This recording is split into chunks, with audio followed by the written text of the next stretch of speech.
A recent Wall Street Journal survey of small business owners and corporate executives showed that 1/3 of businesses have jobs vacant because they can't find qualified applicants. Here to explain how they're leveraging the White House declaration of November 2nd of National Apprenticeship Week is Brent Booker of North America's Building Trades Union. Brent, welcome to the program.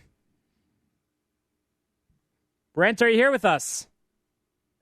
Oh, Brent, now I can hear you. Perfect. Welcome to the program. So tell us why apprenticeship is something that you and your team at the North America's Building Trades Union is so focused on. It's what we do.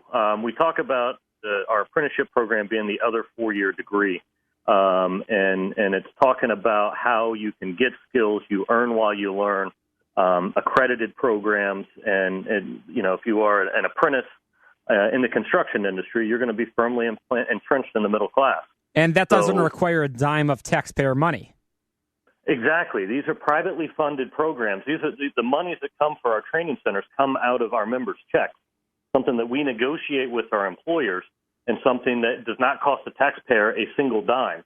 It's money that we sit down in our negotiations with our employers. We figure out what's going to go on the paycheck, what's going to pay for our pensions, what's going to pay for our health care.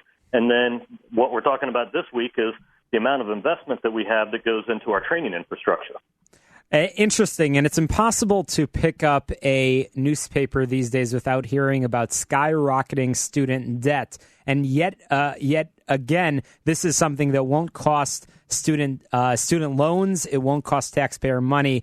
And these are these good jobs, Brent, or just minimum wage? These are great jobs. I mean, and these are great jobs. And not only do you not accrue any student debt, you're making anywhere from $30,000 to $50,000, and in some places $60,000 to $70,000 a year in your first year apprenticeship. And our apprenticeships range anywhere from 3 to 4 to 5 years, depending on the skill, the craft, and the trade. So you're earning while you learn. In many cases, after you graduate your apprenticeship and become a journeyman, you are also, a lot of our apprenticeship schools coordinate with local community college. So as you graduate from your apprenticeship program and get your journeyman card, you are also getting an associate's degree at the local or neighborhood community college. Is putting you on path for your bachelor's degree. Again, all of this doesn't cost our members anything out of their pocket. In fact, they're earning while they learn, and they're making, depending on the area, the location, they're in the middle class. They got a health care, they got a pension, and they're making $30,000, $40,000, $50,000 a year, and in many places even more than that. We're chatting with Brent Booker of North America's Building Trades Union, and he's arguing that it's high time that we expand access to this other 4-year degree. So, Brent, how do we expand access? A lot of it is just education and talking about what these programs are. You look at DOL statistics, and nearly 2/3 of all apprenticeships fall in the construction industry. Out of those 2/3 of all apprenticeships, 74% are in the unionized construction industry.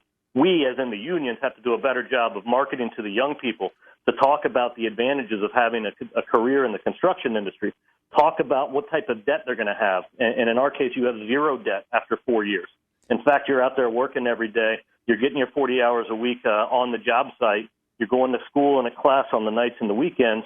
And after 4 years, you are in the middle class, and you don't have any student debt, and you're not worried about having an extended car payment for the next 20 or 30 years with a job that you're not sure if that's the career you wanted.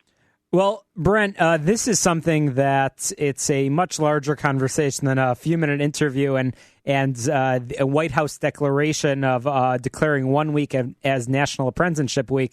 While that is important, what we really have to do is we have to change the conversation that there's no one-size-fits-all in education, and we have to talk to parents, and we have to talk to communities and encourage the trades. And I know that's something that you are working aggressively to do. So I hope that we'll have the opportunity to continue that conversation. So very briefly, we have about a minute remaining. Tell us a little bit about the other agenda items of the building trades unions. Well, we're constantly talking about training. I'm a salesman every day. I'm going to industry partners and major CEOs of major companies talking about our investment in training, talking about the things that we're able to do and deliver, the value that we bring, our advocacy on Capitol Hill and state houses throughout the country that talks about the value of the last best thing you get with us is the most highly skilled, safest skilled craft person in the world. All of the other things that we do, many people don't know about, is of our advocacy for industry, our partnership with our contractors, our partnership with the owners to ensure the value that we bring. And first and foremost, the first, best, and last thing we have is a skilled workforce that is ready to be deployed throughout North America. Well, we could all agree on that. Thank you, Brent Booker, the Secretary-Treasurer of North America's Building Trades Unions. Really important message. There is no one-size-fits-all. Apprenticeship is a good option, and it's available. Doesn't cost a dime of taxpayer money. Doesn't cost any in student loans, and it's we need to have this conversation about trades much more frequently, and that's why we'll be having Brent back on sometime real soon. Brent, how can people learn more about the agenda and mission of your organization? Best place is go to our website, www.dctd.org.